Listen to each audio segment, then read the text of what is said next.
क्यों ना थोड़ी सी एक्सरसाइज से शुरुआत कर ली जाए। जो अभी भी कुछ बच्चों को ना वो दिक्कत सी आ रही है ना, एडजेक्टिव एडवर्ब काफी परेशान हो रहे हैं। हालांकि देखो ये बहुत बचपने वाली बातें हैं। हालांकि ये बहुत बचपने वाली बात है, मैं आपको एक बार फिर से याद दिला देता हूँ। एक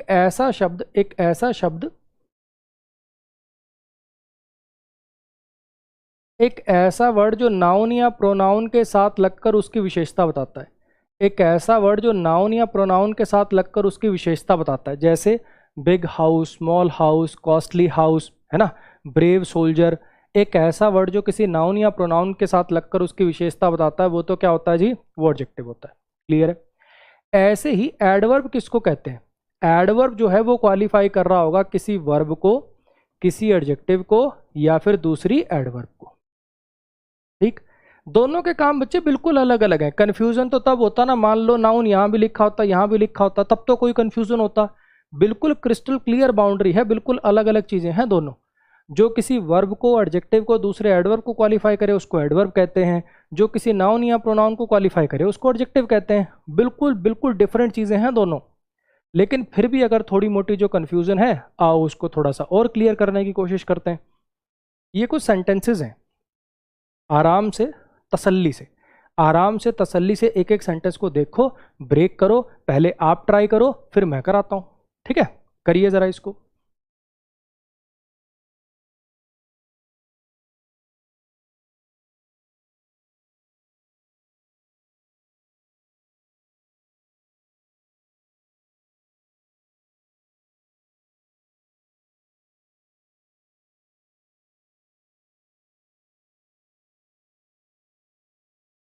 खाली नहीं बैठना है ना, खाली नहीं बैठना, कॉपी पेन उठाओ और एक एक सेंटेंस को तोड़ो कि अच्छा ये सब्जेक्ट है, ये वर्ब है तो लिंकिंग वर्ब है क्या, कि एक्शन वर्ब है क्या, अर्गेटिव वर्ब है क्या, एडजेक्टिव है तो कौन सी टाइप का है। जितना कुछ पढ़ चुके हो ना, जितना कुछ अभी तक पढ़ चुके हो, सब लगा दो।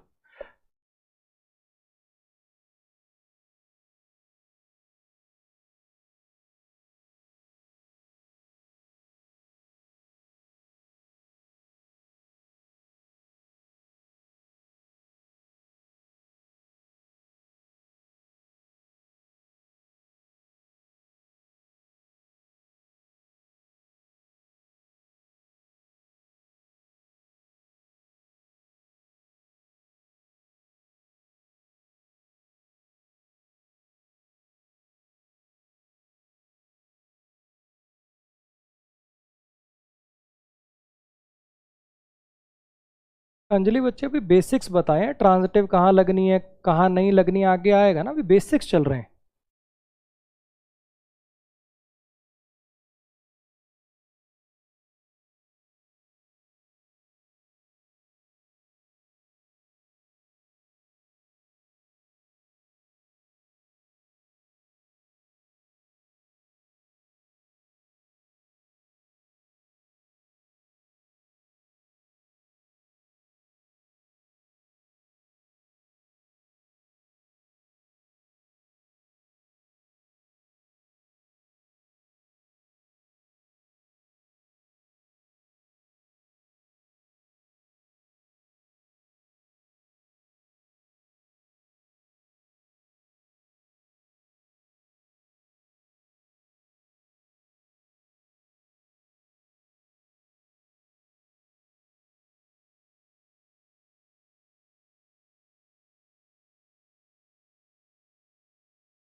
जो भी बच्चे ऐसे हैं जिन्होंने आज ही एडमिशन लिया, बच्चे कुछ नहीं समझ में आएगा, पहली क्लास के पहले सेंटेंस से बैच को देखिए, प्लीज टाइम खराब बिल्कुल मत करिए।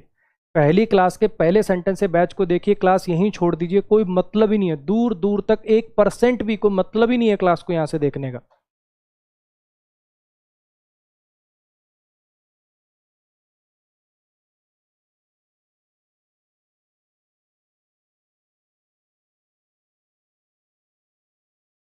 लास्ट 1 मिनट खाली मत बैठिए बच्चे, एक एक चीज की टाइप देखिए, अच्छा ये कौन सी टाइप का, ये कौन सी टाइप का, सारी चीज देखो।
हाँ जी, आ जाइए, करें शुरू। He is a very brave soldier, he is a very brave soldier. अब आपको याद होगा is, am, are, was verb जब किसी सेंटेंस के अंदर मेन वर्ब की तरह से काम करें तो इनको लिंकिंग वर्ब कहते हैं, इसमें कोई एक्शन नहीं होता। तो मैं इसको लिंकिंग वर्ब लिख दूं चाहे मेन वर्ब लिख दूं, बात एक ही है ना। अच्छा जी, ये ही क्या बन गया आपका, सब्जेक्ट बन गया, प्रोनाउन बन गया, वो सब बातें आप जानते ही हो। जब लिंकिंग वर्ब आती है तो कोई ऑब्जेक्ट नहीं आता, क्या आते हैं, सब्जेक्ट कॉम्प्लीमेंट आते हैं। ये बन गया आपका subject complement, parts of speech noun है, टाइप इसकी कॉमन है, सब बात आप जानते ही हो। तो वह एक बहुत ही बहादुर सोल्जर है, वह एक बहुत ही बहादुर सोल्जर है। तो अगर आप नोटिस करोगे तो ये जो ब्रेव शब्द है ये सोल्जर की विशेषता बता रहा है। कैसा सोल्जर है जी, ब्रेव सोल्जर है। तो यहाँ पे ब्रेव ने सोल्जर की विशेषता बताई तो ये एडजेक्टिव बना। एडजेक्टिव में भी कौन सा बना, एडजेक्टिव में भी कौन सा बना, याद करो। ब्रेव कौन से टाइप का एडजेक्टिव बना, क्वालिटेटिव एडजेक्टिव बन गया। इतनी बात क्लियर है। अच्छा, कितना ब्रेव है जी, हद से ही ज़्यादा ब्रेव है। जो किसी एडजेक्टिव की, एडवर्ब की या दूसरे, जो किसी एडजेक्टिव की, वर्ब की या दूसरे एडवर्ब की विशेषता बताए वो खुद क्या होता है, एडवर्ब होता है। जो नाउन की विशेषता बताए वो एडजेक्टिव होता है, जो एडजेक्टिव की विशेषता बताए वो एडवर्ब होता है। बिल्कुल सिंपल। जो नाउन की विशेषता बताए वो एडजेक्टिव होता है, जो एडजेक्टिव की विशेषता बताए वो एडवर्ब होता है। यही तो पढ़ा है हमने। जो नाउन या प्रोनाउन की विशेषता बताते हैं वो एडजेक्टिव होते हैं, और जो किसी वर्ब की, एडजेक्टिव की या दूसरे एडवर्ब की विशेषता बताए उनको एडवर्ब कहते हैं। ठीक है, चलो नेक्स्ट पे आ जाओ। ही handled that difficult situation very bravely. उसने उस डिफिकल्ट सिचुएशन को बहुत बहादुरी से हैंडल किया। उसने उस डिफिकल्ट सिचुएशन को बड़ी ही बहादुरी से हैंडल किया था। ही क्या बन गया, ही बन गया आपका सब्जेक्ट। हैंडल्ड क्या बन गया, हैंडल्ड बन गया आपका वर्ब। अच्छा, क्या हैंडल करा उसने, किस चीज को हैंडल करा, सिचुएशन को। क्या बन गया, ऑब्जेक्ट बन गया। पार्ट्स ऑफ स्पीच नाउन बन गया। टाइप इसकी कॉमन बन गया। Situation, situations. अच्छा, कैसी सिचुएशन है, डिफिकल्ट सिचुएशन है। कौन सी सिचुएशन है, वो वाली। उसने उस डिफिकल्ट सिचुएशन को बड़ी बहादुरी से हैंडल किया। ये दो एडजेक्टिव सर एक साथ आ सकते हैं क्या, बिल्कुल आ सकते हैं, पढ़ा है हमने बेसिक में। डिफिकल्ट भी मतलब डिफिकल्ट शब्द भी सिचुएशन के लिए है, डिफिकल्ट सिचुएशन, और दैट भी सिचुएशन के लिए आया है। दैट डिफिकल्ट के लिए नहीं आया है। अगर दैट डिफिकल्ट के लिए आया होता है, एक बार सिचुएशन को उड़ाओ, सिचुएशन को हटाओ, देखते ही तुम्हें पता चल जाएगा दैट का अस्तित्व ही खत्म हो गया। दैट का लेना देना डिफिकल्ट से नहीं है, दैट सिचुएशन, डिफिकल्ट सिचुएशन, दोनों के दोनों आए हैं सिचुएशन के लिए। उसने उसने हैंडल किया उस डिफिकल्ट सिचुएशन को, उस भी सिचुएशन के लिए आया, डिफिकल्ट भी सिचुएशन के लिए आया। तो ये दैट जो है ये बनेगा आपका डेमोन्स्ट्रेटिव एडजेक्टिव, और ये वाला बनेगा आपका क्वालिटेटिव एडजेक्टिव। हाँ क्या ना, कर चुके अपन ये, कर चुके अपन ये, ठीक। अच्छा जी, अब यहाँ पे उसने हैंडल किया उस डिफिकल्ट सिचुएशन को बड़ी बहादुरी से। उसने हैंडल किया उस डिफिकल्ट सिचुएशन को बड़ी ही बहादुरी से। कैसे हैंडल किया, कोई काम कैसे हो रहा है, कुछ याद आ रहा है कि वह बात करता है रूडली, ही टॉक्स रूडली, है ना, ही बिहेव्स वाइजली। तो ये जो LY वाले वर्ड होते हैं, कोई काम कैसे किया जा रहा है, तो उसने हैंडल किया उस सिचुएशन को बड़ी ही बहादुरी से। कोई काम कैसे किया जा रहा है, he answered my question honestly, ईमानदारी से, सावधानी से, बहादुरी से, चतुराई से। ये वाले जो वर्ड होते हैं, कहने वाला कोई काम किस मैनर में किया जा रहा है, किस प्रकार से किया जा रहा है, ये बना आपका एडवर्ब ऑफ मैनर।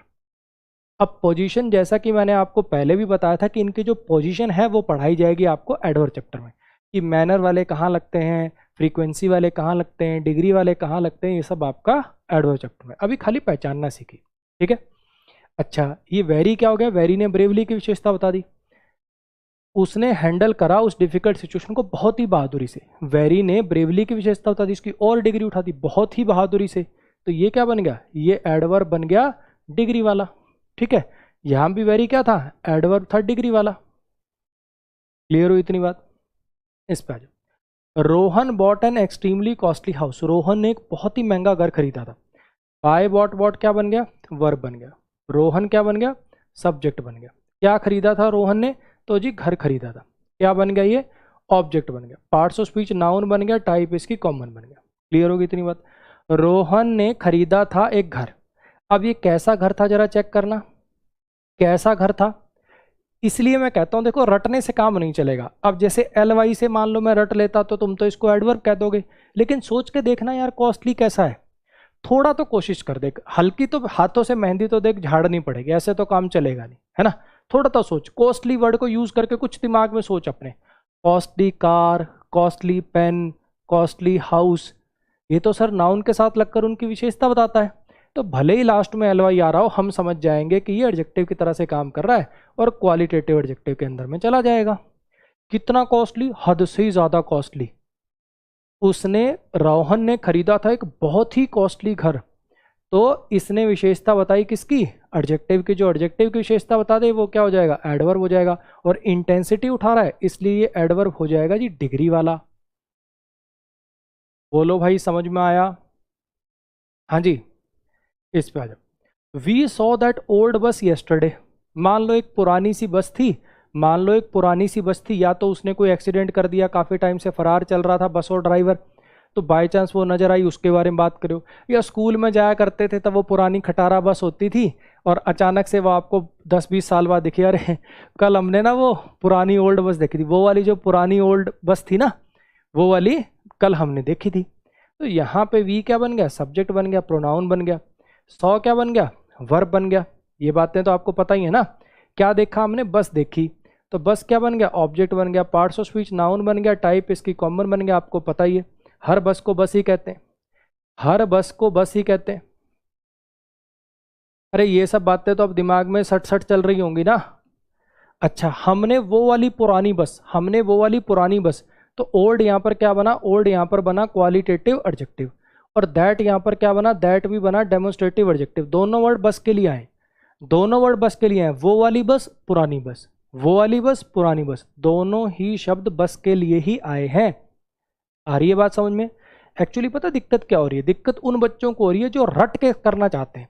वो रट के क्या करना चाहते हैं, वो ये करना चाहते हैं, जैसे मान लो मैंने एक सेंटेंस लिखा, he bought a very big house. अब वो ऐसा सोच रहे हैं कि अच्छा जो नाउन से पहले आता है उसको एडजेक्टिव कहते हैं, और जो एडजेक्टिव के पहले आता है उसको एडवर्ब कहते हैं। वो कुछ नहीं देख रहा कौन किसको क्वालिफाई कर रहा है, क्या मीनिंग है, कुछ नहीं देख रहा, बस वो रट के इसको समझना चाहता है कि अच्छा जो नाउन के साथ लगा होगा वो एडजेक्टिव होता है और जो एडजेक्टिव के साथ लगा होता है वो एडवर्ब होता है। मुन्ना ऐसे काम चलेगा नहीं, थोड़ा तो देख दिमाग खर्च करना पड़ेगा, ठीक है। वो अंगूठा टेक वाली जिंदगी से थोड़ा सा तो देख बाहर आना पड़ेगा। आ रही बात समझ में? आपने नोटिस किया होगा कि 5-7 बच्चे ऐसे हैं जो हर बार क्या लिख दो, जैसे ही नाउन से पहले वाले से पहले कुछ लिख दो ना, कहेगा ये एडवर्ब नहीं होगा क्या। नोटिस किए होंगे आपने 5-7 बच्चे ऐसे हैं, क्योंकि वो समझना ही नहीं चाहते कौन सा वर्ड किसके लिए आ रहा है। वो बस रट के करना चाहता है कि अच्छा नाउन है, नाउन के साथ एडजेक्टिव है, एडजेक्टिव के साथ तो एडवर्ब आएगा। अबे देख तो सही यार ये किसको क्वालिफाई कर रहा है, हाँ के ना। एक बार चेक तो कर, देख तो ले। ऐसे तो ये इतना दूर पड़ा है, लेकिन फिर भी ये हैंडल्ड के लिए आया है। देख उसने उस डिफिकल्ट सिचुएशन को बड़ी बहादुरी से हैंडल किया। ये हैंडल से देख कितना दूर पड़ी है।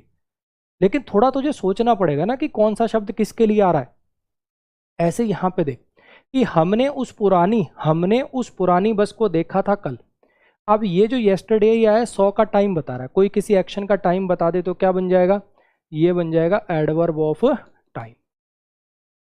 क्लियर हुई इतनी बात? Raju often steal pens from my store. Raju अक्सर पेन चुराता है मेरे स्टोर से। राजू अक्सर पेन चुराता है मेरे स्टोर से। तो राजू क्या हो गया, सब्जेक्ट हो गया। स्टील्स क्या हो गया, वर्ब हो गया। पेन्स क्या हो गया, ऑब्जेक्ट हो गया। अक्सर ये काम करता है, कोई काम कितनी बार हो रहा है।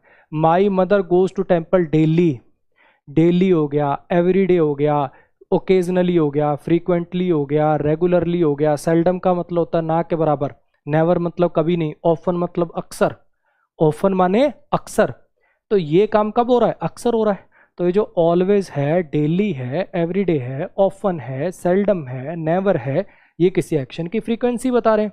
तो ये क्या बनेगा, ये बनेगा एडवर्ब ऑफ फ्रीक्वेंसी।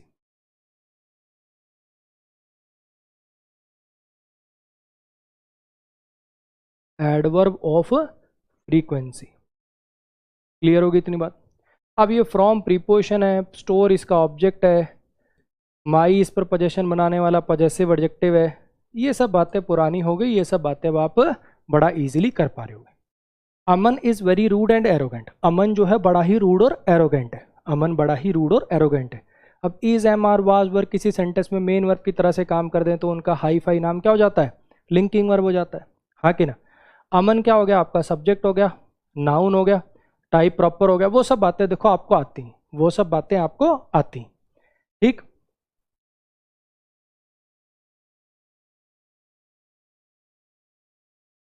अब वो सब तो लिखना छोड़ दो ना यार, क्योंकि उसकी से भीड़ भी बहुत हो जाती है, नाउन और टाइप प्रॉपर और ये सब, वो सब तो अब लिखना छोड़ दें। अब तुम्हें पता है, अब तुम्हें पता है कि भैया सिर्फ नाउन ही सब्जेक्ट कॉम्प्लीमेंट नहीं बनते, सिर्फ नाउन ही सब्जेक्ट कॉम्प्लीमेंट नहीं बनते, सब्जेक्ट कॉम्प्लीमेंट एडजेक्टिव भी बन जाते हैं। और यहाँ पे दो दो एडजेक्टिव क्यों आ पा रहे हैं? क्योंकि बीच में कंजंक्शन लगी हुई है। ये एडजेक्टिव जो रूड है क्वालिटेटिव एडजेक्टिव, और ये जो एरोगेंट है ये भी क्वालिटेटिव एडजेक्टिव। ये दोनों के दोनों जो क्वालिटेटिव एडजेक्टिव हैं ये कंजंक्शन से जुड़े हुए हैं, और दोनों ही सब्जेक्ट कॉम्प्लीमेंट के जैसा, दोनों ही सब्जेक्ट कॉम्प्लीमेंट वाला काम कर रहे हैं। अमन रूड भी है और अमन एरोगेंट भी है, और ये वेरी इसकी डिग्री बढ़ाने वाला एडवर्ब हो गया, डिग्री वाला। क्लियर हो गया? हाँ जी। एक बार फिर से 1 मिनट के लिए मैं बोर्ड से साइड हो रहा हूं, आराम से देख लो इसको, आराम से देख लो। और बच्चे मैं फिर वादा कर रहा हूं, ओपन चैलेंज दे रहा हूं, ओपन चैलेंज। और बता, इसी वीडियो को दोबारा जब तू नोट्स बनाएगा 2x स्पीड पर देख लियो, बिल्कुल क्रिस्टल क्लियर, एकदम गंगा जी के पानी की तरह नहीं कॉन्सेप्ट हो जाए तो मुझे बता देना। थोड़ा सा अगर आपका बेसिक वीक है तो हिम्मत मत हारो, बस 2x स्पीड पर नोट्स बनाते समय दोबारा देख लो। बाकी 90% बच्चों को तो क्लास में ही 100% क्लैरिटी आ रही होगी। देख लो जरा 1 मिनट के लिए।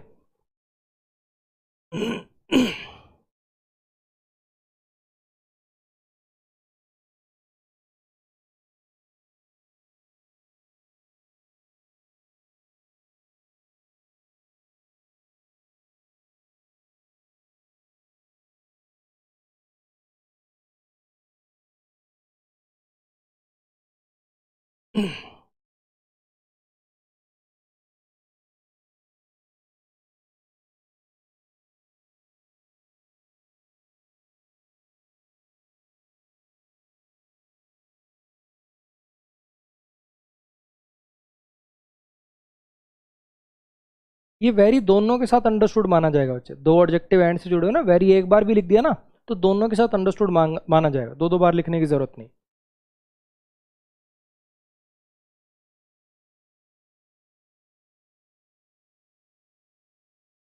चलो जी, अगले कॉन्सेप्ट की तरफ आते हैं, अगले कॉन्सेप्ट की तरफ आते हैं। Active passive. आज एक्टिव पैसिव पढ़ नहीं रहे हम, आज हम कोई एक्टिव पैसिव पढ़ेंगे नहीं पूरा कि अच्छा इस टेंस का पैसिव कैसे बनता है, इसका पैसिव कैसे बनता है। आज हम एक्टिव पैसिव का थोड़ा बेसिक देखेंगे कि एक्टिव पैसिव होता क्या है, आखिर लगाते ही क्यों हैं, पहचानते कैसे, ये सब बातें। ठीक है, आ जाओ जरा समझने की कोशिश करते हैं, जरा समझने की कोशिश करते हैं। देखो, एक्टिव वॉइस, पैसिव वॉइस।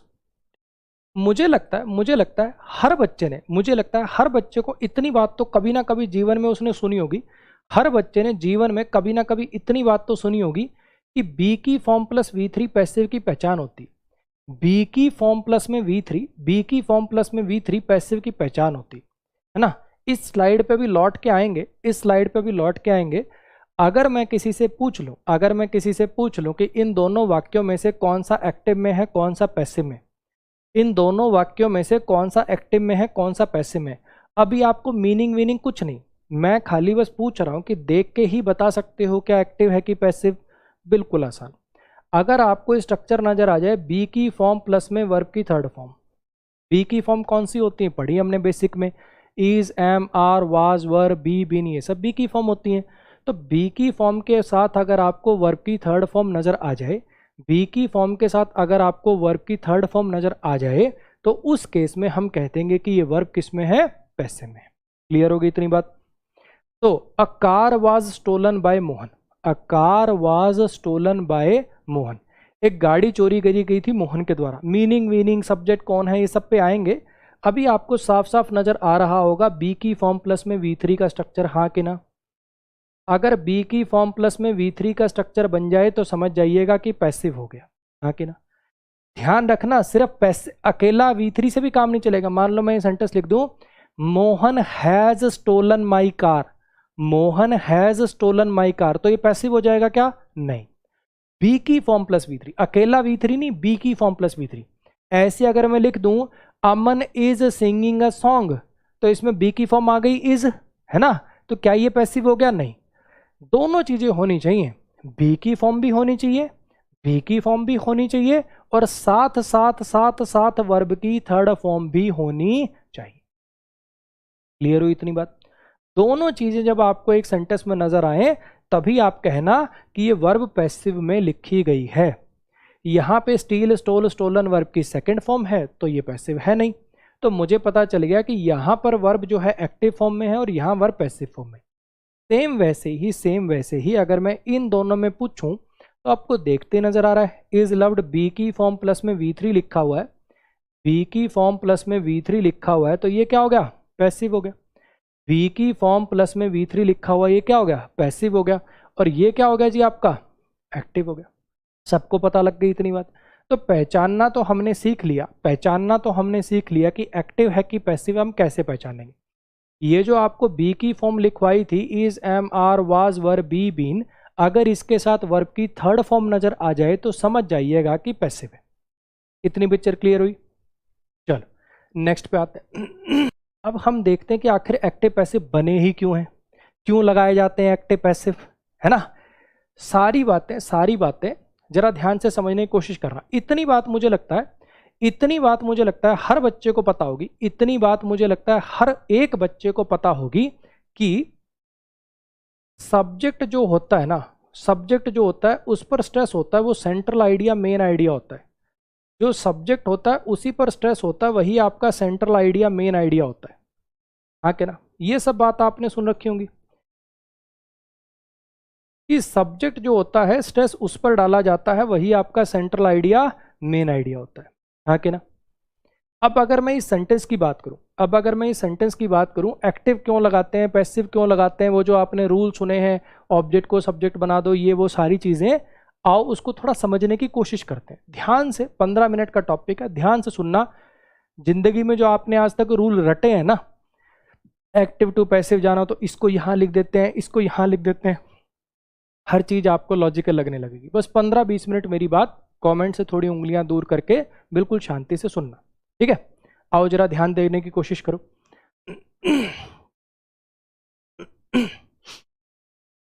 देखो, मोहन स्टोल अ कार, अगर मैं इसको तोड़ूं, Mohan stole a car, Mohan ने गाड़ी चुराई थी, तो मोहन क्या हो गया? सब्जेक्ट हो गया।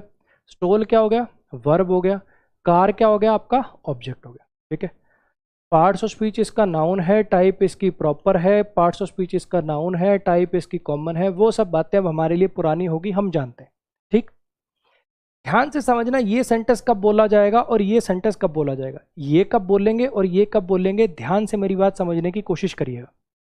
देखो, एक सिचुएशन इमेजिन करो, मान लो कि एक इलाके में गाड़ी चोरी हो गई। ठीक है? बाय चांस वो गाड़ी मंत्री जी के साले की थी, बाय चांस ही वो गाड़ी मंत्री जी के साले की थी, चोरों को पता नहीं था, वो तो उठा के ले आए। मंत्री जी ने सीधा एसपी को फ़ोन मार दिया, एसपी ने सीधा थाना अधिकारी को, इंस्पेक्टर को फ़ोन मार दिया, है ना? तो अब थाने वालों को तो पता है कौन कौन है इस इलाके के गुरके, उनमें से एक को उठाया है, 2-3 को उठा लिया होगा। भाई देखो, बात ऐसी है, वो जो फॉर्चूनर उठी ना कल, वो मंत्री जी के साले की थी, तो प्यार प्रेम से बता दोगे तो ठीक रहोगे, नहीं तो फिर थोड़ी सी सेवा पानी करनी पड़ेगी आप लोगों की। नहीं बोला कोई, एक के लगाए 5-7 रैपट बढ़िया वाले, उसको लगा ले भाई कुटाई शुरू हो चुकी है। तो वो जो तीसरा था उसको लगा कुट के भी बताना ही है, तो बिना कुटे ही बता दूं। तो वो पूछ रहा है जो पूछने वाला, हाँ भाई बता दो किसने चोरी करी थी गाड़ी, साफ साफ बता दो, तुम भी घर जाओ, हम भी निश्चिंत हो, बात खत्म, है ना? तो अब जो इंसान बोलेगा, अब वो जो बंदा बोलेगा, तो पूछने वाले को भी पता है गाड़ी चोरी हुई है, बताने वाले को भी पता है गाड़ी चोरी हुई है, सारा का सारा फोकस, सारा का सारा स्ट्रेस किस बात पर है? सारा का सारा स्ट्रेस इस बात पर है कि गाड़ी चोरी करी किसने, यानी डूअर पर स्ट्रेस डालना है। हाँ कि ना, यानी डूअर पर स्ट्रेस डालना है। एक्टिव वॉइस तब लगाई जाती है, एक्टिव वॉइस बेसिकली तब लगाई जाती है अब जब हमें डूअर पर स्ट्रेस डालना हो। और डूअर पर स्ट्रेस डालने का तरीका क्या होता है? उसको सब्जेक्ट बनाना। तो इसीलिए आपको थोड़ा सा ध्यान से समझना है, इसीलिए आपको थोड़ा सा ध्यान से समझना है कि एक्टिव वॉइस में सब्जेक्ट कौन होता है? जो डूअर होता है। एक्टिव वॉइस में सब्जेक्ट कौन होता है? जो डूअर होता है। यह वाक्य तब बोला जाएगा जब हमें डूअर पर स्ट्रेस डाला हो। किसी ने पूछा गाड़ी किसने चोरी करी थी? गाड़ी किसने चोरी करी थी? मोहन ने चोरी करी थी। तब ये सेंटेंस बोला जाएगा।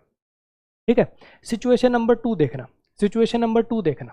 ठीक, अब ये मोहन नाम का लड़का है, ये चोरी चकारी में पड़ चुका है, माँ बाप इससे परेशान है, रोज कुछ ना कुछ चोर के लिए आता है। कभी किसी का बैट चोर लाया, कभी किसी घड़ी चोर लाया, 15 दिन पहले की बात है किसी की बाइक उठा लाया था।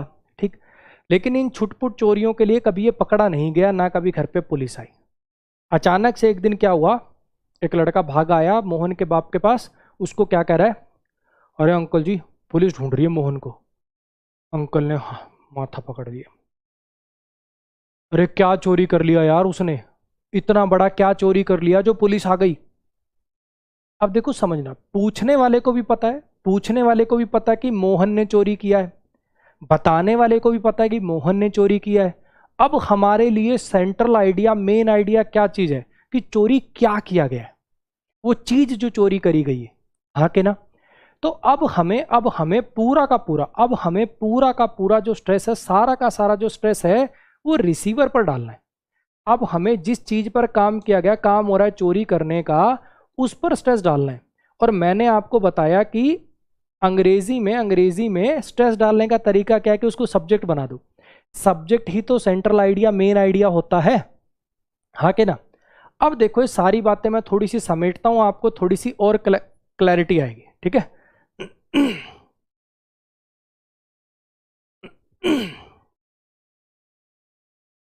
अब ये सारी बातें लास्ट वार्निंग।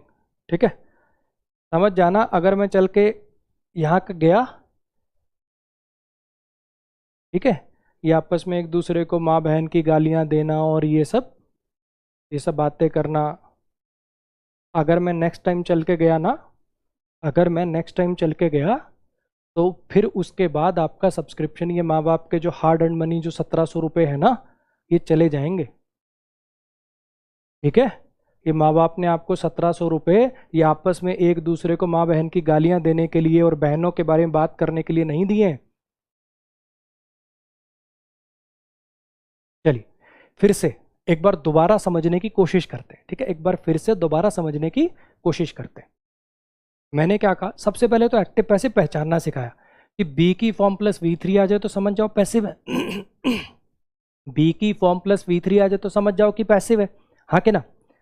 अब मैंने क्या कहा कि एक्टिव पैसिव लगाते क्यों है? सारी जिंदगी से जो रटते आ रहे हैं, ये लिखा हो तो इसका पैसिव ऐसे बनाना, ये लिखा हो तो ऐसे बनाना, आज सारी चीजों की क्लैरिटी मिल सकती है आपको। बस सुनो तो सही ध्यान से, कमेंट से थोड़े हाथ दूर करके एक बार सुनो तो सही भाई। देखो जरा,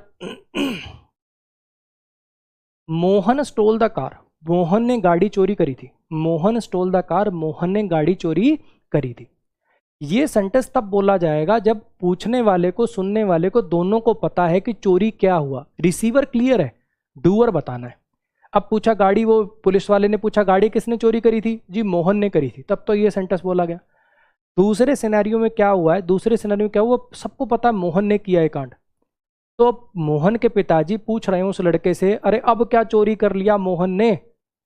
तो वो कह रहा है गाड़ी चोरी कर ली थी मोहन।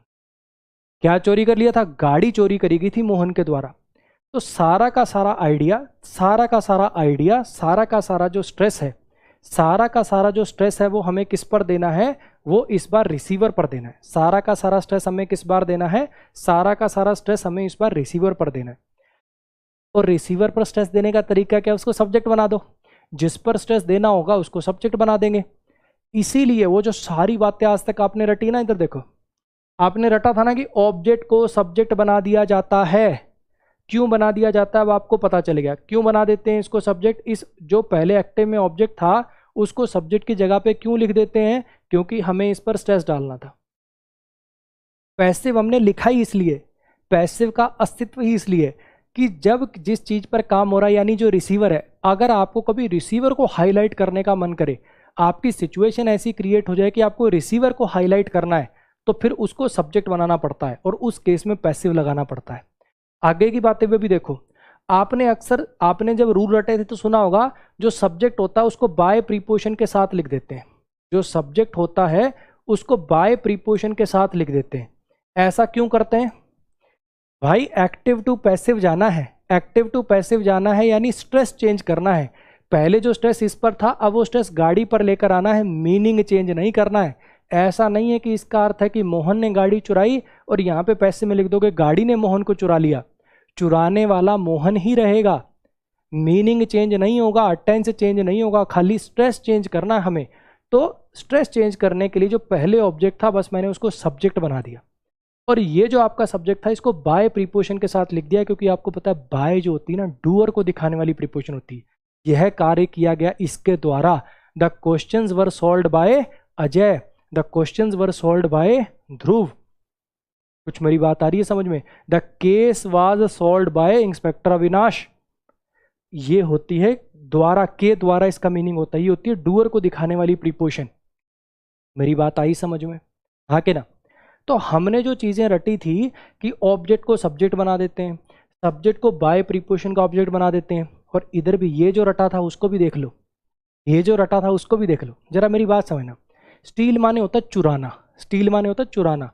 मोहन ने गाड़ी चुराई थी, अब यहाँ पे चुराना तो नहीं लिख सकते, a car stole by Mohan तो लिख नहीं सकते, गाड़ी तो किसी को चुराएगी नहीं, गाड़ी को चुराया गया था।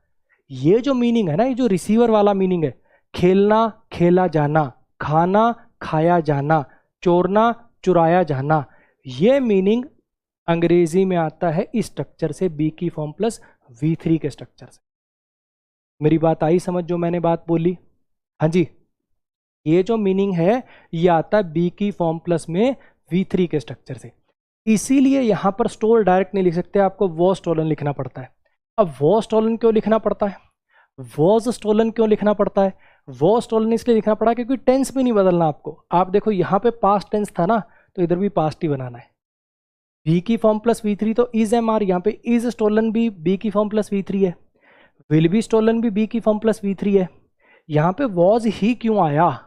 क्योंकि पहले पास्ट था तो बाद में भी पास्ट ही रहेगा, तो वॉज वर्ब में से एक लगेगा। कार सिंगुलर थी इसलिए वॉज आया। ये है इसके पीछे का लॉजिक। आओ एक बार ये सारा इस सेंटेंस पे भी दोबारा पढ़ाता हूं, फिर इस सेंटेंस पे सारा दोबारा पढ़ाता हूं, ताकि आपको क्लैरिटी आ जाए। एक बार फिर से शुरुआत से एक्टिव पैसिव को समझने की कोशिश करते हैं, ठीक है? हम सब ने जीवन में कभी ना कभी 9वीं 10वीं में अच्छे 20-30 नंबर का आता था, खूब रूल रटे थे हमने। अच्छा, प्रेजेंट परफेक्ट का पैसिव ऐसे बनता है, प्रेजेंट डेफिनेट का पैसिव ऐसे, चार्ट भी याद किए होंगे दुनिया जहान के चार्ट भी याद किए थे। V1 का पैसिव होता है EJMR प्लस में V3। सारी चीजें करते क्यों? अगर मैं तुमसे पूछ लूं, अगर मैं तुमसे एक छोटा सा सवाल पूछ लूं कि पैसिव क्यों लगाते हैं, बोलती बंद। इतने रूल रटे, यही नहीं पता पैसिव लगाते क्यों है। तो आज उसका कारण जान लो, उसका कारण जान लो। उसका कारण बच्चे ये था, उसका कारण ये था, स्ट्रेस का फर्क है। अगर हमें कभी डूअर को हाईलाइट करना है, डूअर पे स्ट्रेस डालना है, कर्ता पे स्ट्रेस डालना है, तो वो इस एक्टिव लिखते हैं, ठीक? पैसिव का जो ओरिजिनेशन है, पैसिव आखिर बनाया ही क्यों गया, पैसिव आखिर बनाया ही क्यों गया, वो इसलिए बनाया गया ताकि मैं रिसीवर पर स्ट्रेस डाल सकूं, जिस पर काम किया जा रहा है उस पर स्ट्रेस डाल सकूं। समझ आया? सेंटेंस देखो, ये सेंटेंस कब बोला जाएगा? मोहन स्टोला कार, कोई पूछे अच्छा गाड़ी किसने चुराई है, तो डूअर बताने के लिए कि मोहन ने गाड़ी चोरी करी थी। इसमें सारा जो स्ट्रेस है वो इस पर है, सब्जेक्ट यही है। क्लियर हुआ? लेकिन मान लो कभी सिचुएशन ऐसी भी तो आ सकती है कि गाड़ी क्या चुराया भाई उसने, अरे गाड़ी चोरी करी गई थी उसके द्वारा। मेरी बात आ रही है समझ में क्या कहना चाह रहा हूं? कभी ऐसा भी तो हो सकता है कि गाड़ी पर स्ट्रेस डालना पड़ जाए जीवन में, तो फिर क्या तरीका है? तो फिर गाड़ी को सब्जेक्ट बनाओ, और अगर रिसीवर को सब्जेक्ट बना दोगे तो वॉइस को पैसिव में लिखना पड़ेगा। क्यों लिखना पड़ेगा? क्योंकि मोहन चोरी कर सकता है, मोहन डूअर है, ये चोरी कर सकता है, गाड़ी थोड़ी कुछ चोरी करेगी, गाड़ी को तो चोरी किया जाएगा, और ये किया जाना वाला मीनिंग आएगा इससे। अब सारी बातों के देखो लॉजिक। ऑब्जेक्ट को सब्जेक्ट क्यों बनाया? क्योंकि स्ट्रेस डालना था भाई साहब इस पे। सब्जेक्ट को बाय प्रीपोजिशन के साथ क्यों लिखा? क्योंकि सर मीनिंग थोड़ी चेंज करना है। मोहन ने गाड़ी चुराई है, वैसा थोड़ी गाड़ी मोहन को चुरा देगी, चुराने वाला तो मोहन ही रहेगा। बाय एक ऐसी प्रीपोजिशन है जो डूअर को दिखाती है, इसलिए इसको बाय के साथ लिखते हैं। ये स्टोल को वॉज स्टोलन क्यों किया? क्योंकि ये इसका मतलब चोरी करना, इसका मुझे मीनिंग चाहिए किया जाना। गाड़ी थोड़ी किसी को चोरी करेगी, गाड़ी को चोरी किया जाएगा, इसलिए सर ये लिखा। तो बी की फॉर्म प्लस V3 तो इज से भी बना सकते थे, आर से भी बना सकते थे। वॉज ही क्यों लगाई? क्योंकि सर पहले पास्ट था ना, तो बाद में पास्ट रखेंगे, और वॉज वर से पास्ट बनेगा, इसलिए सर यहाँ वॉज वर से बनाएंगे। वर प्लूरल के साथ आता है, गाड़ी सिंगुलर है, इसलिए सर वॉज आया। क्लियर हुआ? एक काम करो, थोड़ी सी कोशिश करो, 30 सेकंड के लिए तुम सोचो, मैं पूरा बताऊंगा, पूरा मैं बताऊंगा, लेकिन 30 सेकंड के लिए तुम सोचो, एक बार तुम सोचो आराम से। देखो जरा,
एक्टिव में वॉज क्यों नहीं आया था? एक्टिव में वॉज इसलिए नहीं आया था कि एक्टिव का पास्ट इंडेफिनिट कैसे बनता है? वर्ब की सेकंड फॉर्म से बनता है। वैसे तो ये बहुत मतलब बहुत ही बचकानी बात है बच्चे, पांचवी छठी में टेंस पढ़े होंगे ना कि अच्छा ING में कॉन्टिन्यूस टेंस आता है, V2 पास्ट इंडेफिनिट होता है, लेकिन वो भी नहीं आते, तो टेंशन मत ले, जब टेंस चैप्टर आएगा तो क्लियर हो जाएगा।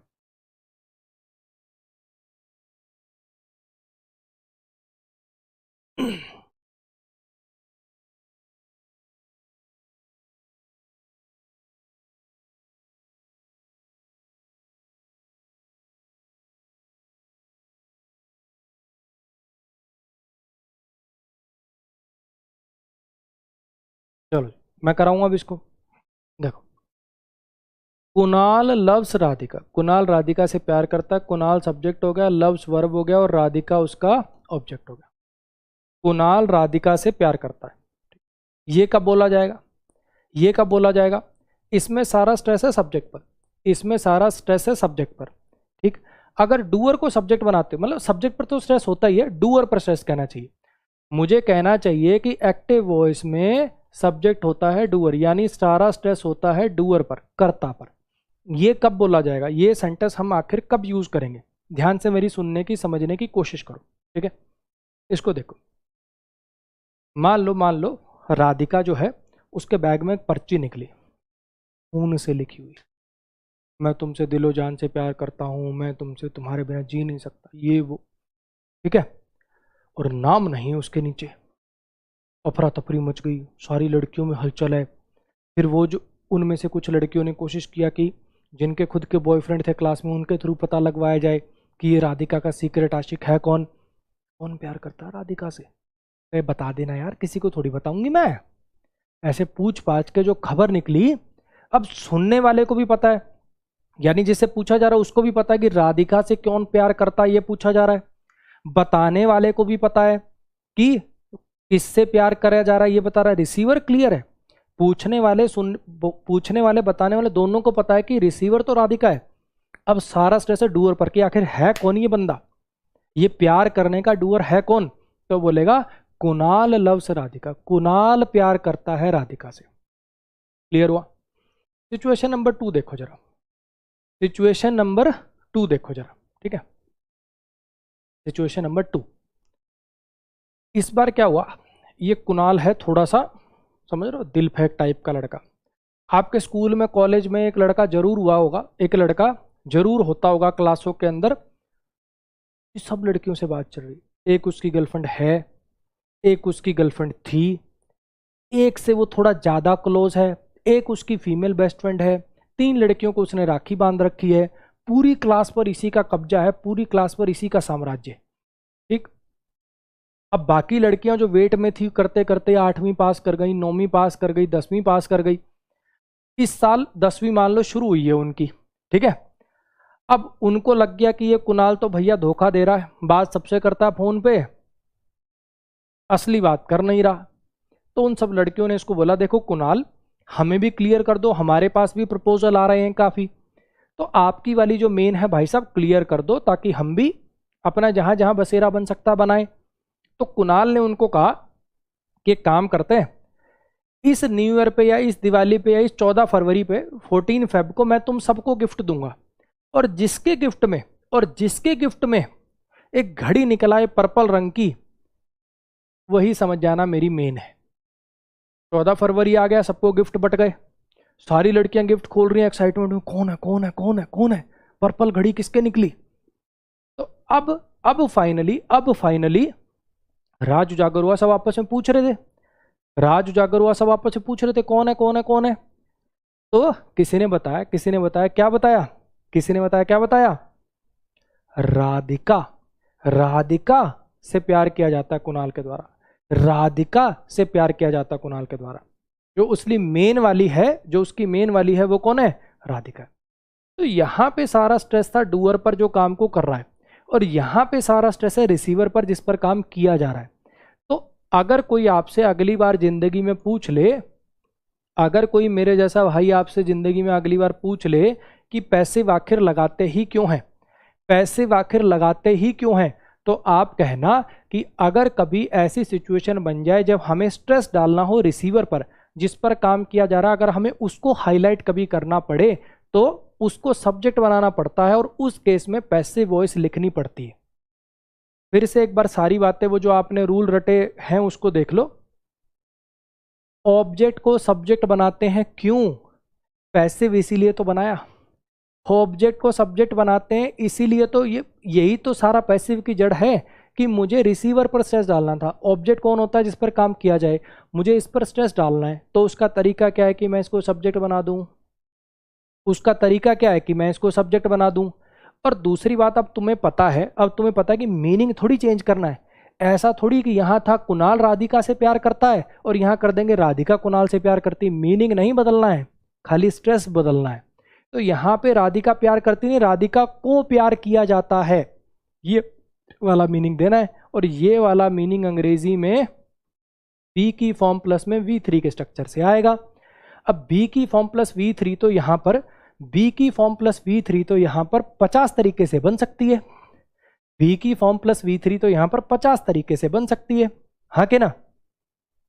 यहाँ पे इज लव्ड से भी बन सकती है, वाज लव्ड से भी बन सकती है, विल बी लव्ड से भी बन सकती है। इज ही क्यों आया सर, पहले प्रेजेंट था तो बाद में भी प्रेजेंट ही रहेगा ना, यहाँ प्रेजेंट है तो बाद में प्रेजेंट ही रहेगा, हाँ के ना। ये बात आई समझ में। और प्रेजेंट बनता है इज एम आर से, आई के साथ एम आता है, आई है नहीं, आर आता है प्लूरल के साथ, ये प्लूरल है नहीं, तो इजी लगाना पड़ेगा। और ये सब्जेक्ट को बाय प्रीपोजिशन के ऑब्जेक्ट के साथ क्यों लिख देते हो, क्योंकि सर मीनिंग चेंज नहीं करना ना, जो पहले डूअर था वही बाद में भी डूअर लिखेंगे। और बाय एक ऐसी प्रीपोजिशन है जो के द्वारा वाले मीनिंग को कन्वे करती है, हाँ कि ना। क्लियर हो गई इतनी बात, हाँ जी। कुछ एक्टिव पैसिव पढ़ के कुछ मजा आया, कुछ बातें समझ में आई, हाँ जी, क्लैरिटी आई कुछ। चलो अब ये 2 सेंटेंसेस है, मैं आपको एक्टिव पैसिव अभी पता है, किसी को अगर ये दिक्कत आ रही हो ना सर ये प्रेजेंट इंडेफिनिट है, ये वाली बात ना मुझे थोड़ी कम समझ में आई कि अच्छा प्रेजेंट इंडेफिनिट है, ये प्रेजेंट है, कोई दिक्कत नहीं। ये जब टेंस होगा ना बहुत क्लियर हो जाएगा, जब टेंस के सारे स्ट्रक्चर देख लोगे तो और क्लियर हो जाएगा। अभी खाली ईमानदारी से बस अपने दिल से ही पूछो, क्या मुझे ये पता चल गया कि एक्टिव क्यों लगाते हैं, पैसिव क्यों लगाते हैं, क्या मैं उनकी पहचान कर सकता हूँ? इतना ही मैंने सिखाया, अभी एक्टिव पैसिव पढ़ाया नहीं है टॉपिक। 20-25 मिनट तो पढ़ाया यार, 20-25 मिनट में कैसे हो जाएगा एक्टिव पैसिव? अभी बेसिक्स पढ़ाए हैं आपको, बेसिक्स बताएं। एक काम करो, ये 2 सेंटेंसेस हैं, आराम से तसल्ली से सोचो, आराम से तसल्ली से सोचो कि भाई क्या एक्टिव लगा हुआ है कि पैसिव लगा हुआ है, और लगा हुआ है तो कौन सा लगना था, क्या सही लगा हुआ है क्या? ठीक है,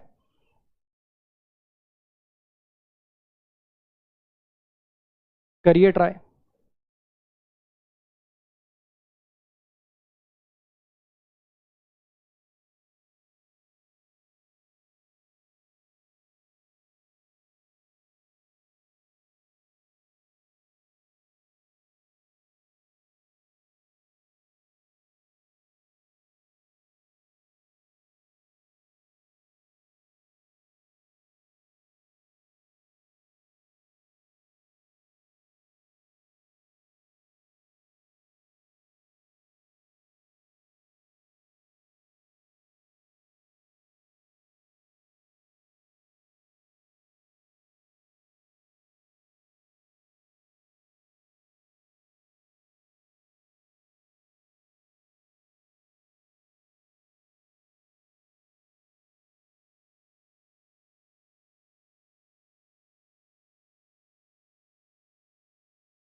that letter has delivered by the postman, उस लेटर को डिलीवर किया गया था पोस्टमैन के द्वारा, उस लेटर को डिलीवर किया गया था पोस्टमैन के द्वारा। ठीक है, अब मुझे एक छोटी सी बात बताने की कोशिश करो कि सब्जेक्ट बना रखा मैंने लेटर, सब्जेक्ट बना रखा मैंने लेटर, आपको साफ साफ नजर आ रहा है ना? वैसे बताओ, देखो आपको साफ साफ ये बात नजर आ रही है कि नहीं आ रही? बाय प्रीपोजिशन है, के द्वारा वाला मीनिंग है, यानी ये प्रीपोजिशन का जो ऑब्जेक्ट है ये है डूअर, के द्वारा के साथ पोस्टमैन लिखा हुआ है, तो ये काम किया गया पोस्टमैन के द्वारा, ये काम किया गया पोस्टमैन के द्वारा, हाँ कि ना?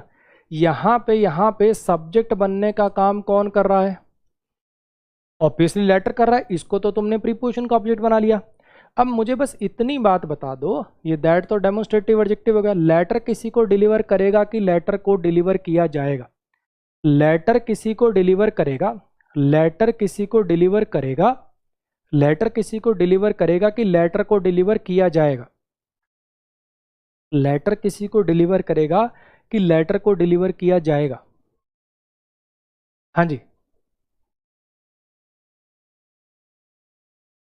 बोलो, लेटर किसी को डिलीवर करेगा कि लेटर को डिलीवर किया जाएगा? ऑब्वियस बात है, लेटर को डिलीवर किया जाएगा, हाँ कि ना?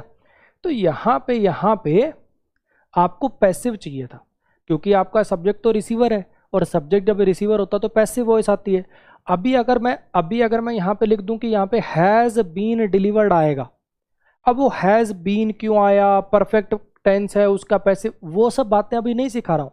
मुझे खाली इतना बता दो, ये जो बात मैंने बोली कि यहाँ पे लेटर सब्जेक्ट बन रहा है जो कि रिसीवर है एक्शन का, इसलिए वॉइस पैसिव आएगी, पैसिव आएगी तो बी की फॉर्म प्लस V3 का स्ट्रक्चर होना चाहिए था, जो कि यहाँ है नहीं, इसलिए गलत है।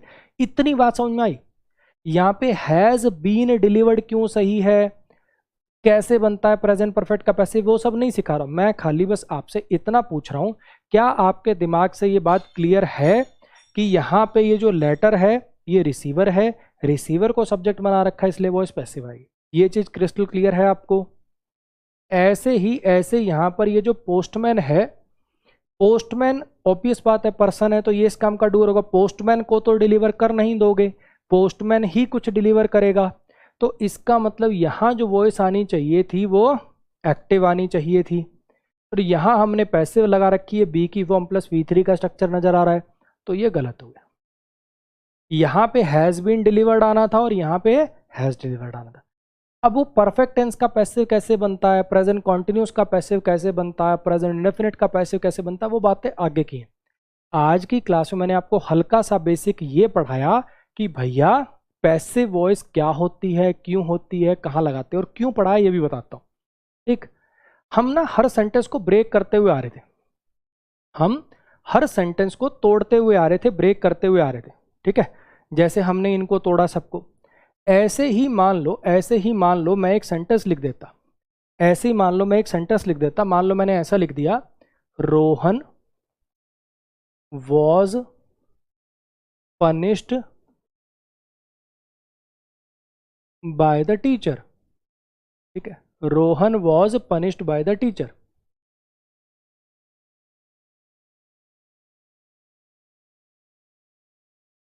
मैंने ये सेंटेंस लिख दिया। ठीक है, अब अगर मैं ये एक्टिव पैसिव का बेसिक आपको ना पढ़ाता, अगर मैं ये एक्टिव पैसिव का बेसिक आपको मैंने ना पढ़ाया होता, ना बताया होता, तो आप वही पुराना वाला दिमाग लगाते। आप क्या सोचते, काम हो रहा है पनिश करने का, काम हो रहा है पनिश करने का, सजा देने का। और सर ने पढ़ाया था कि जब देखो लिंकिंग वर्ब होती है, कोई एक्शन नहीं होता, तब तो सब्जेक्ट वो होता है जिसके बारे में बात करी जाए। अगर एक्शन हो रहा हो, अगर कार्य हो रहा हो, तो सब्जेक्ट वो होता है जो काम को करे। यही पढ़ाया था पहले। तो तुम इसमें पनिश्ड वर्ब का सब्जेक्ट बना देते टीचर को। अगर मैं ये एक्टिव पैसिव ना पढ़ाता, आज जो मैंने पढ़ाया वो ना बताता, तो तुम पुराने लॉजिक से क्या करते, सर काम हो रहा है पनिश करने का, सजा देने का, वो दी टीचर ने, तो टीचर को सब्जेक्ट बना देते। हाँ के ना।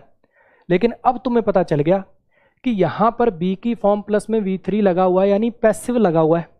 यहाँ पे बी की फॉर्म प्लस में V3 लगा हुआ है, ये पैसिव लिखा हुआ है। ये जो स्ट्रक्चर यहाँ पर आपको नजर आ रहा है, ये बी की फॉर्म प्लस V3 का है। और पैसिव में सब्जेक्ट कौन होता है, एक्टिव में सब्जेक्ट होता है कर्ता, डूअर। पैसिव में सब्जेक्ट कौन होता है, पैसिव में सब्जेक्ट होता है जिस पर कार्य किया जाए। यहां पर ये जो सब्जेक्ट है ये रोहन ही है, ना कि टीचर। बाय क्या है, प्रीपोजिशन है, और टीचर क्या है, इस प्रीपोजिशन का ऑब्जेक्ट है। समझ में आया। अब यहाँ पे थोड़ा सा जब नोट्स वोट्स बनाओगे तो एक चीज नोट कर लेनी है आपको। इधर देखो, अगर वॉइस एक्टिव है, अगर वॉइस एक्टिव है तो सब्जेक्ट कौन बनेगा, जो डूअर होगा। अगर वॉइस पैसिव है, अगर वॉइस पैसिव है तो सब्जेक्ट कौन बनेगा, जो रिसीवर होगा, जिस पर कार्य किया जाएगा। ठीक है,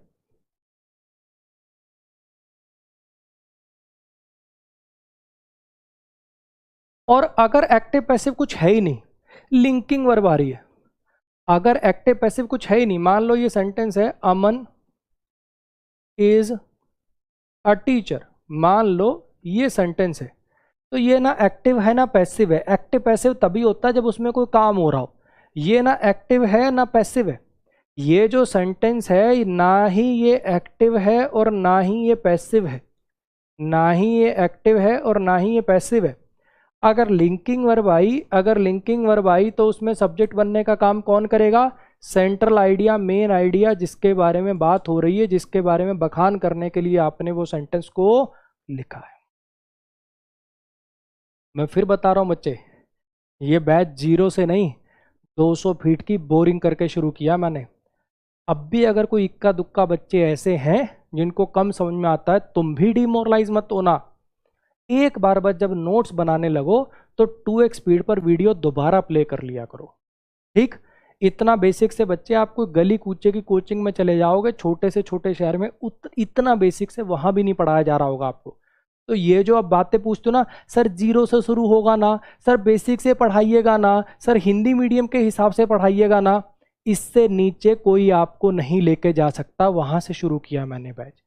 अब थोड़ा मोटा देखो, मेहनत आपको भी करनी पड़ेगी कि जितना पढ़ाया गया कम से कम उसको तो 2-3 बार रिवाइज करके याद करने की कोशिश करें, समझने की कोशिश करें, थोड़ा थोड़ा दिमाग पे जोर डालें, है ना। चलो जल्दी से एक बार, जिसको वॉशरूम वगैरह जाना है, जिसको वॉशरूम वगैरह जाना है जाओ, फिर आगे चलते हैं।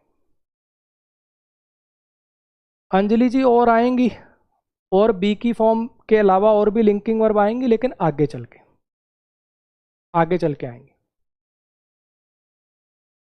जिसको वॉशरूम वगैरह जाना है, जिसको वॉशरूम वगैरह जाना है, जल्दी सी 2 मिनट के अंदर जाके आओ, फिर आगे पढ़ते हैं। थोड़ा सा ही बचा है बस, 20 एक मिनट की क्लास आपकी और बची, 20-25 मिनट की, फिर छुट्टी हो जाएगी। जल्दी सी जाके आओ।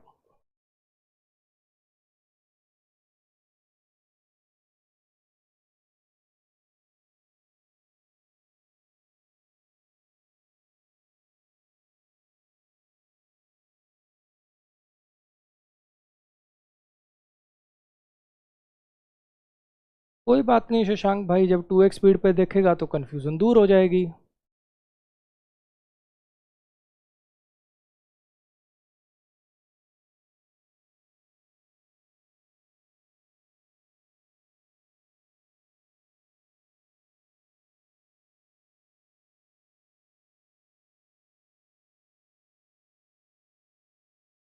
अब थोड़ा सा टाइप्स ऑफ सेंटेंसेस की बातें करते हैं, ठीक है। इस पे कोई वो ज़्यादा डिटेल नहीं है, ये खाली बस आपको बता रहा हूँ कि सेंटेंस की टाइप्स कौन कौन सी होती हैं। जैसे पार्ट्स ऑफ स्पीच कराया ना, noun, pronoun, adjective, adverb, preposition, conjunction, interjection, कौन सा क्या होता है, कहाँ लगाते हैं, ये सब बातें करी। इसमें खाली बस सेंटेंस की टाइप बता रहा हूँ, ठीक। हर बच्चे ने ये तो सबसे बेसिक टाइप है, सबने सुन रखी, प्रश्नवाचक, इंटरोगेटिव, जो सवाल पूछने के काम आती है। ऐसे सेंटेंसेस जिनमें सवाल छुपा होगा, किसी से कुछ पूछा जाएगा, वो इंटरोगेटिव के अंडर में आ जाएंगे, ठीक है। ऐसे वाले जिसमें वो कुछ बताया जा रहा है, जिसमें कुछ बोला जा रहा है, बताया जा रहा है, ठीक है। कुछ भी हो सकता है, मैं दिल्ली रहता हूँ, मैं क्रिकेट खेलता हूँ, अजय स्वाति से प्यार करता है, कुछ भी बस बताया जा रहा है, वो वहाँ नहीं गया था, किसी को जो इन्फॉर्म किया जा रहा है, तो वो असर्टिव के अंदर में आ जाएगा। इंपैरेटिव वाले आपने सुन रखे होंगे, जो ऑर्डर, एडवाइस, रिक्वेस्ट करने के काम आते हैं, जो ऑर्डर, एडवाइस, रिक्वेस्ट करने के काम आते हैं। किसी को आपको कोई ऑर्डर देना हो, किसी को आपको कोई सलाह देनी हो, किसी को आपको कोई रिक्वेस्ट करनी हो, उस चीज के काम में इनको लिया जाता है, ठीक है। ऑप्टेटिव सेंटेंसेस ऐसे सेंटेंस होते हैं, मान लो किसी को कोई विश करना है, हैप्पी बर्थडे, है ना, कॉन्ग्रेचुलेट करना है, कॉन्ग्रेट्स ऑन योर विक्ट्री, किसी को ब्लेसिंग्स देनी है, मे यू लिव लॉन्ग, किसी को स्वागत करना है, किसी का यू आर वेलकम, है ना, किसी को थैंक यू बोलना है, थैंक यू सो मच। इस टाइप के काम करने वाले जो सेंटेंसेस होते हैं, इस टाइप के जो काम करने वाले सेंटेंसेस होते हैं, उनको बोलते हैं ऑप्टेटिव सेंटेंसेस, उनको बोलते हैं ऑप्टेटिव सेंटेंसेस, ठीक है। एक्सक्लेमेटरी सेंटेंसेस, एक्सक्लेमेटरी सेंटेंसेस वो होते हैं जिसके अंदर सडन इमोशन, फीलिंग, जैसे हुर्रे, अलास वाले, याद है इंटरजेक्शन, ये लगी हुई है इंटरजेक्शन। इंटरजेक्शन शब्द की टाइप होती है, जैसे ये प्रोनाउन है, ये वर्ब है, ये आर्टिकल है, ये नाउन है, ये क्या है, ये इंटरजेक्शन है, ये है इंटरजेक्शन, ठीक। और ये जो मैं आपको पढ़ा रहा हूं, ये सेंटेंस की टाइप है, कि ये सेंटेंस कौन सी टाइप का है, ये जो सेंटेंस कौन सी टाइप का है, ये सेंटेंस है एक्सक्लेमेटरी। ध्यान से समझना जो मैंने बोला, मैंने क्या बोला, कि ये जो अलास, हुर्रे, ये सब है, ये वर्ड की टाइप है, ये शब्द की प्रकार है, ये कि शब्द की टाइप है। और ये जो सेंटेंसेस हैं, ये एक्सक्लेमेटरी टाइप के। अब मोटा मोटा बताया, अब थोड़ी सी और इनके बारे में थोड़ी सी और बातें करते हैं, ठीक है। देखो जरा, मैंने क्या कहा, सबसे पहला है असर्टिव। असर्टिव का मतलब होता है बेसिकली कुछ कहना, असर्ट माने होता है कुछ कहना, ठीक है। देखिए जरा, इसको दो टाइप में बांट देते हैं। एक तो जिसके अंदर कोई नेगेटिव बात होगी वो नेगेटिव में आ जाएगा, एक नॉर्मल जिसके अंदर कोई बात कर रखी हो, मोहन के पिताजी ये करते हैं, वो ये खाता है, वो वहाँ रहता है, ये अफर्मेटिव में आ जाएगा। असर्टिव को आगे दो टाइप में बांट रखा है, अफर्मेटिव और नेगेटिव, ठीक है। आओ जरा देखने की कोशिश करो, वो सब बिल्कुल सिंपल है, मोहन सब्जेक्ट है, प्लेज वर्ब है, क्रिकेट इसका ऑब्जेक्ट है ना। नेगेटिव करना होगा तो नॉट, नेवर, ऐसी टाइप की चीज़ें लगा के करते हैं। अब अगर मैं इसको तोड़ूं तो यहाँ पे क्या हो जाएगा, Mohan does not play cricket, Mohan cricket नहीं खेलता है। तो अगर मैं इसको तोड़ूं तो सबको पता है कि मोहन सब्जेक्ट हो गया, ये डू डज हेल्पिंग वर्ब हो जाते हैं, प्ले मेन वर्ब हो जाता है। नॉट को अगर आपको याद हो तो मैंने लिखवाया था एडवर्ब ऑफ नेगेशन, क्रिकेट इसका ऑब्जेक्ट हो गया। आज इसको प्रूव भी कर लेते हैं। देखो नॉट जो है, पार्ट्स ऑफ स्पीच कितने अपने पास, noun, pronoun, verb, adjective, adverb, preposition, conjunction, interjection, यही तो है, हाँ कि ना। मुझे इस सेंटेंस को जरा देख के बताओ, मोहन क्रिकेट नहीं खेलता है, प्ले वर्ब का सब्जेक्ट आ चुका है, ऑब्जेक्ट आ चुका है।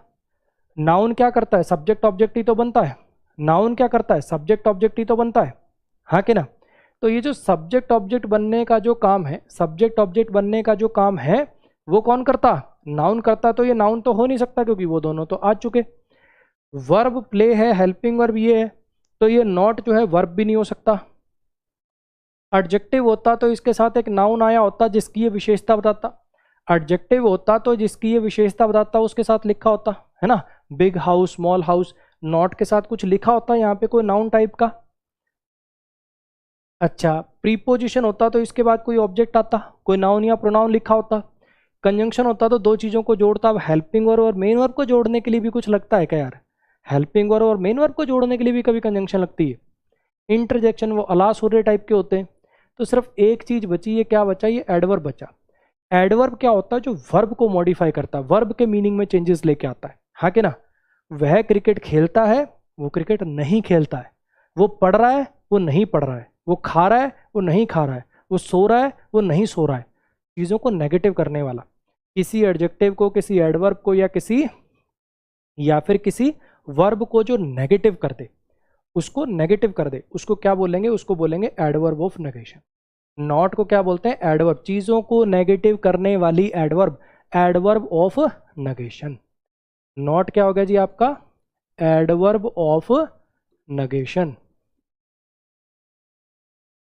इन पे कोई एरर नहीं आने यार, ये मैं खाली आपको एक्स्ट्रा नॉलेज के लिए वैसे बता रहा हूं कि जो ऐसे सेंटेंसेस होते हैं जिसमें किसी के बारे में कुछ बोला जाता है, ठीक है, असर्ट किया जाता है, कुछ बताया जाता है, ऐसे वाले सेंटेंसेस असर्टिव में आते हैं। नॉट वगैरह, नेवर वगैरह सब ना लगाओ तो अफर्मेटिव में डाल देना, वरना असर्टिव की सब टाइप नेगेटिव में डाल देना। क्लियर हो गई इतनी बात? अच्छा, इंटैरोगेटिव, किसी से कुछ पूछना है। अक्सर आपको इन सेंटेंसेस के अंदर ये स्ट्रक्चर नजर आएगा, हेल्पिंग वर्ब प्लस में सब्जेक्ट प्लस में मेन वर्ब।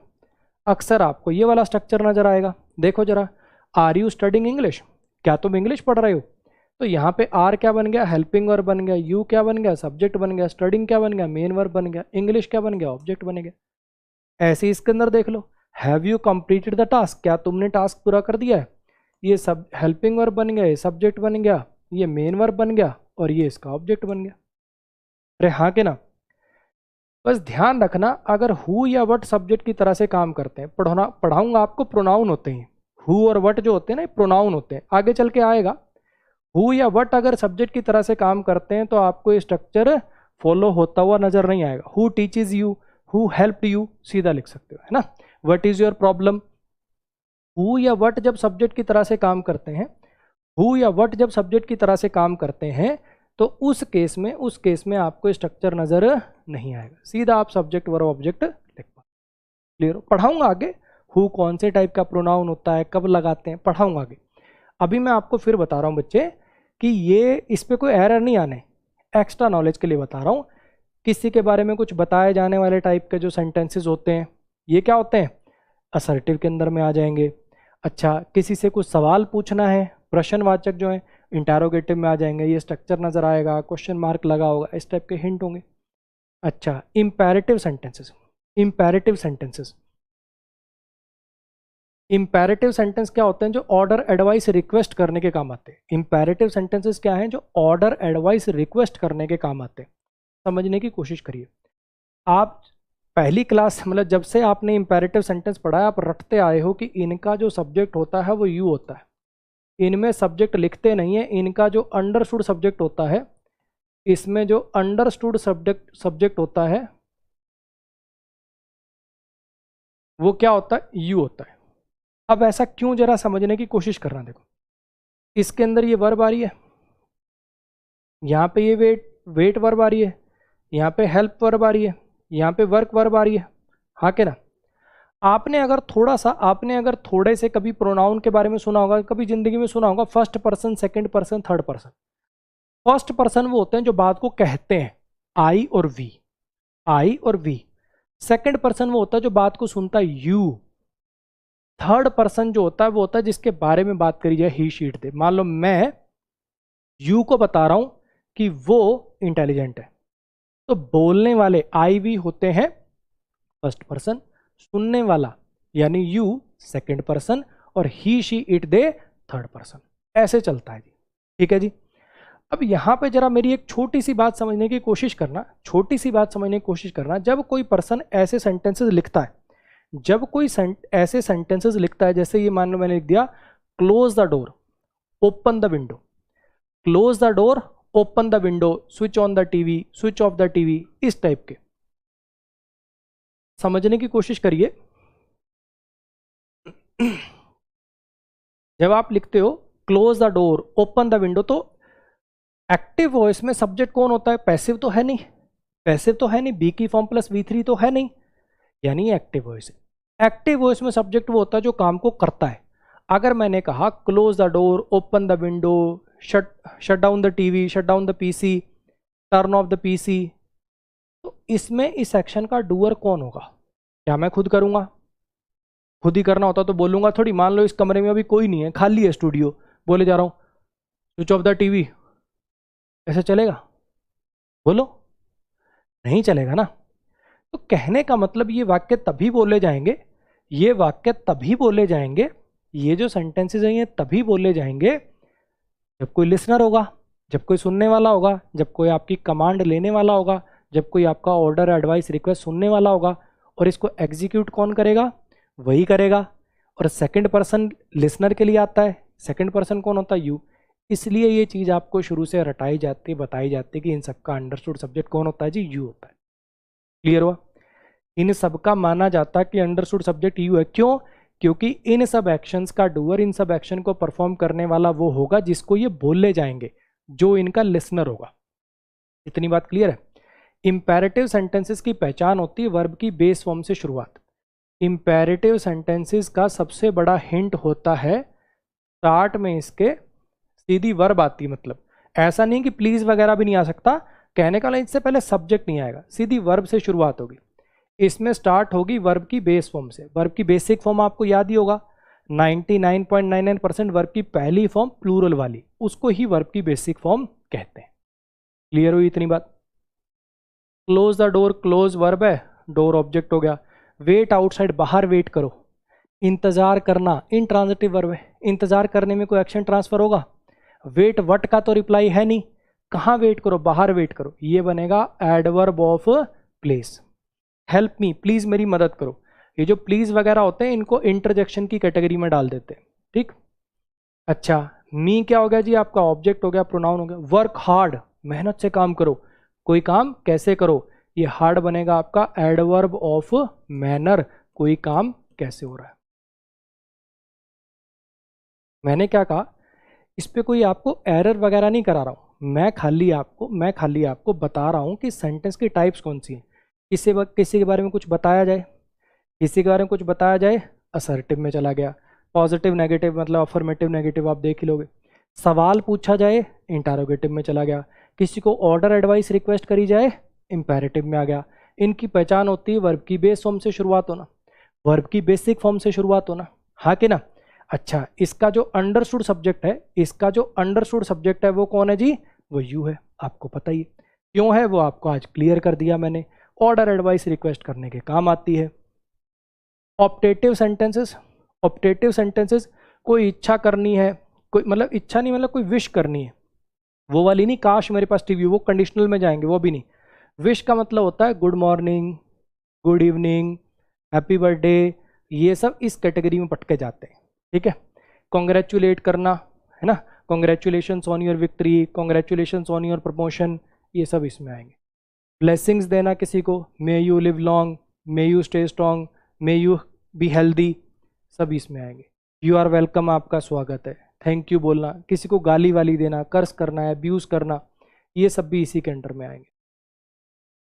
जरा सत्यानाश हो, है ना, ये सब ऑप्टेटिव के अंडर में आएंगे। इसको भी चाहो तो तोड़ लो, हालांकि इसमें कोई तोड़ने का पॉइंट है नहीं, क्योंकि फिर आप कंफ्यूज हो जाओगे। अब मान लो मैं लिख दूं कॉन्ग्रेचुलेशंस ऑन योर विक्ट्री, अब तुम कहोगे इसमें वर्ब ही नहीं है। बिना वर्ब के कोई सेंटेंस होता नहीं है, एक्चुअली इसमें अंडरस्टूड है। प्लीज रिसीव माई, जैसे आप किसी को बोल के चले आते हो ना थैंक्स, तो वहां पे होता है प्लीज रिसीव माई थैंक्स, तो प्लीज रिसीव माई इसके आगे अंडरस्टूड मान लेते हैं। ठीक है, तो इसको ब्रेक करने का, इसको तोड़ने का कोई पॉइंट नहीं है। चाहो तो लो मैं कर दूंगा, हेल्पिंग वर्ब हो गया, सब्जेक्ट हो गया, मेन वर्ब हो गया, प्रीपोजिशन हो गया, ऑब्जेक्ट हो गया, योर पॉजेसिव एडजेक्टिव हो गया। ये इंटरोगेटिव नहीं है बच्चे, रट मत लेना कि हेल्पिंग वर्ब और ये ऐसे स्ट्रक्चर आए तो हमेशा इंटरोगेटिव होता। पढ़ के देखना यार इसको, ये कोई सवाल है क्या? रट्टू तोते नहीं बनना कि सर आपने पढ़ा था helping verb plus subject plus main verb interrogative, question mark दिख रहा है बच्चे तुझे? क्या इसका मीनिंग वैसा है? सोच एक बार जरा। भगवान करे तो तेरी जिंदगी में सफल हो जाए, इच्छा कर रहे हो, ब्लेसिंग्स दे रहे हो, हाँ के ना, इच्छा नहीं सॉरी, ब्लेसिंग्स दे रहे हो। कॉन्ग्रेचुलेशंस ऑन योर विक्ट्री, किसी को कंग्रेचुलेट कर रहे हो, कॉन्ग्रेचुलेशंस ऑन योर विक्ट्री। अब आपको ऐसा लगेगा कि ये नाउन है, प्रीपोजिशन है, ये इसका ऑब्जेक्ट है, ये पॉजेसिव एडजेक्टिव है, इसमें तो वर्ब भी नहीं आई, लेकिन इसके शुरू में प्लीज रिसीव माई कॉन्ग्रेचुलेशन ऐसे है, ये रिसीव वर्ब है, कॉन्ग्रेचुलेशन उसका ऑब्जेक्ट बनेगा, ये ऐसे होता है, इसके आगे अंडरस्टूड हो जाता है। क्लियर हो गया? लास्ट वाले एक्सक्लेमेटरी एक बार मैं फिर बोल देता हूं, काफी बच्चे पता नहीं क्यों कंफ्यूज होंगे, सर इंटरजेक्शन और एक्सक्लेमेटरी में क्या फर्क है? अरे यार, इंटरजेक्शन शब्द की टाइप है, noun, pronoun, verb, adjective, adverb, preposition, conjunction, interjection ये शब्दों की टाइप है, ये वर्ड्स की टाइप है, मैं सेंटेंस की टाइप बता रहा हूं, है ना? ये जो है इंटरजेक्शन, ये एक शब्द की टाइप है, ये एक शब्द की टाइप है, और जो एक्सक्लेमेटरी सेंटेंस है ये सेंटेंस की टाइप है। अगर कोई पूछेगा हुर्रे क्या है तो तुम कहोगे इंटरजेक्शन है। अगर तुम कहोगे पूरा सेंटेंस कौन सी प्रकार का है तो आप कहोगे कि एक्सक्लेमेटरी सेंटेंस है। ये डेड एडजेक्टिव है, सब्जेक्ट कॉम्प्लीमेंट बन गया। अब काफी बच्चों को जब भी मैं बार बार आर्टिकल बोल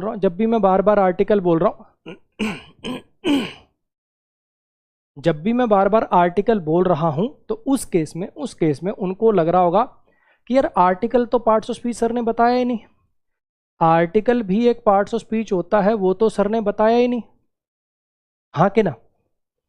तो आर्टिकल बच्चे आपको आगे चल के पढ़ाऊंगा, एडजेक्टिव की वीकर फॉर्म मानते पढ़ेंगे आगे चल के। जैसे मान लो मैं कह दूं a boy is waiting outside, तो अ बॉय आपको नहीं लगता कि वन बॉय जैसा ही है?